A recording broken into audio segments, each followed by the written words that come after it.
Steve Bannon, who has publicly been one of the biggest supporters of Donald Trump, is now all caught up in the Epstein files. That's not a new element to this story, but there is some MAGA backlash to just how tight Bannon was with Epstein and how Bannon was trying to help out Epstein all the way up until the point of his second arrest, and was strategizing with him and was doing all this coordination that's pretty disturbing. But then here's an element we haven't yet seen, which is that Bannon was talking with Epstein about how Trump should be removed from office because he's so insane. In 2019, long after that, Bannon was the biggest, all the way since then, he's been the biggest supporter of Trump and has been saying Trump should get an unconstitutional third term. So not only is he besties with the child sex trafficker, he's also added him to the list of people who know how nutty Trump is, but choose to support him anyway. Steve Bannon, the MAGA media mogul who served as White House chief strategist at the outset of President Donald Trump's first term, told Jeffrey Epstein, the late sex criminal, whom he planned to make a friendly documentary about, that Trump should be removed from office via the 25th Amendment back in 2019. Here's the exchange. Epstein said, "Hell of a year. Next will be biblical." This is not one of the important reasons to hate Epstein, but he also types like a complete psycho. Hell of period, year period. Next will be biblical. Spelled wrong. Bannon said, "We either own 2019 or it will surely own us." Epstein said, "I'm back in the F&B biz only." Bannon said, "F&B director." Epstein said, "No, it does not stand for fucking blow." Epstein said, "Spoke to my Dims this weekend. Boy, are emotions running high." Just the quickest pause to request that you click the subscribe button, the simplest, easiest, freest way, completely free, to support the work that we do. Right below the video, click that subscribe button. Back to the video.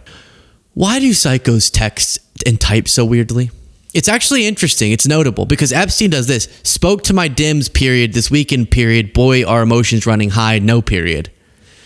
And then Trump obviously types like a maniac, capitalizing the first letter of words that don't need to be, putting things in quotations.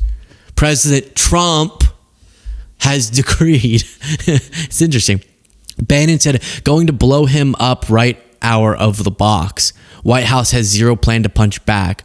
Fort Apache will with no cavalry en route." Epstein said, "And no soldiers in the fort. He really is borderline. Not sure what he may do." And Bannon said, "I think it's beyond borderline. 25th Amendment." So Bannon, the biggest backer of Trump, who's literally saying we should shred our Constitution to let Trump stay in power longer because he's such a once-in-a-generation leader, in 2019 is talking with his buddy, the sex criminal, about how long after we knew about Epstein, just so you know, talking about how Trump, so Bannon's an unstable lunatic, talking with an unstable lunatic even more, and they both agree that Trump is such an unstable lunatic that he should be removed from office by his cabinet via the 25th Amendment. And then he kept going on to support Trump. You also have exchanges like this, where it appears Bannon was describing Epstein as God. Okay, so this is something Bannon needs to answer for. And a lot of his previous allies are trying to distance themselves. Cat Turd being one of them, who said, I've always been neutral on Steve Bannon. Didn't really care or follow his war room. But now I've read the emails between him and Jeffrey Epstein. My God, it's so disgustingly bad. So this is a big right-wing influencer going, I've always been neutral on him, never really supported him a ton, but now I really don't.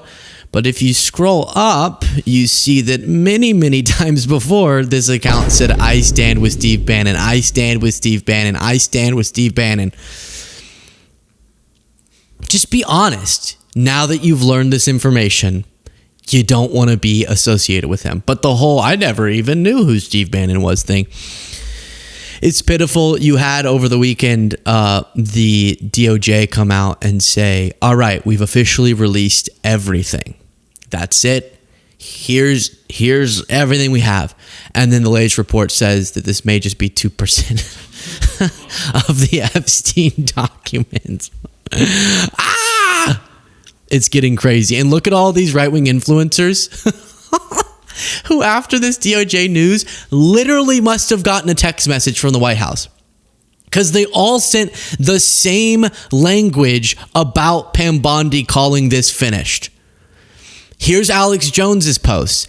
Kaboom! Just in, AG Pam Bondi just unleashed the full Epstein files under the Transparency Act. All 3.5 million pages dropped. Redactions justified only for victims. And high-profile names exposed with zero cover-ups for embarrassment or politics. Let's check in on another right-wing influencer. 1 second. AG Pam Bondi just unleashed the full Epstein files under the Transparency Act. All 3.5 million pages dropped. Redactions justified. Only... That's Gunther. Exact same language. Apparently the last line, Epstein has backfired on the left. Gunther Eagleman. Vindication for Trump is at the bottom of Alex Jones's. Trump has been vindicated, and vindication for Trump. Nearly identical language between major right-wing accounts. They must, you know how you go, a memo went out, they must actually be in a group chat. I guess this is how it is. And I know this happens. Like, I remember I went to a White House event, and in getting coordinated for that, I got put on like some email list during the Biden administration where they would send out like, here's our argument on this issue or that issue. And I'm like, I don't want to read those emails. That feels weird. Because it can, if you read something, it can even just incorporate into your mind, and you start using the wording someone else used, and it can get icky. And so I was like, thank you, but no thank you. I don't want any guidance on my argument. I'm just going to argue what I believe. They must actually be getting talking point sheets that then they use to write their tweets, probably from the White House. Otherwise, how could these all be nearly identical wording? Very bizarre. Very, very bizarre. How many of Epstein's co-conspirators have you indicted? How many perpetrators are you even? The Dow right now is over 50, though. I don't know why you're laughing. That's what we should be talking about. The Dow right now. S&P at almost 7,000. The American people need to know this. Need to know how is the Dow. Let me address the survivors, because that's how is the Dow. We are screwed.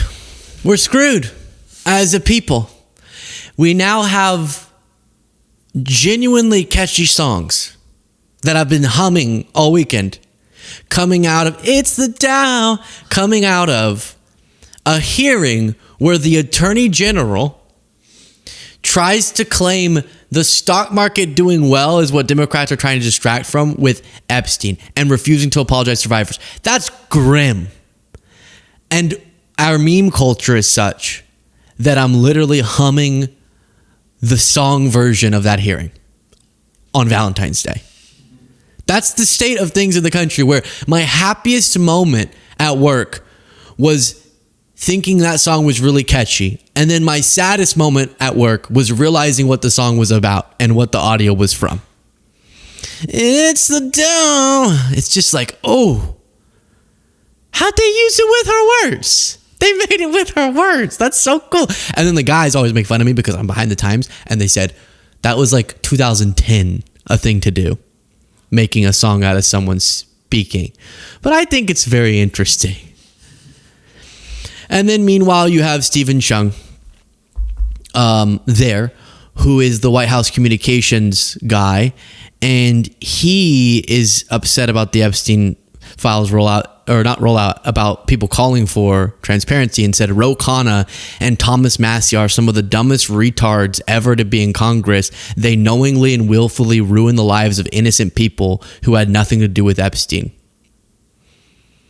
This is about them apparently reading out incorrect names on the House floor, but the documents were incorrect. So they were just reading what the document said, but there was incorrect documentation about who were labeled as co-conspirators. And so that should be corrected. But you have an official White House employee speaking that way. Again, that's just the state of things right now in America.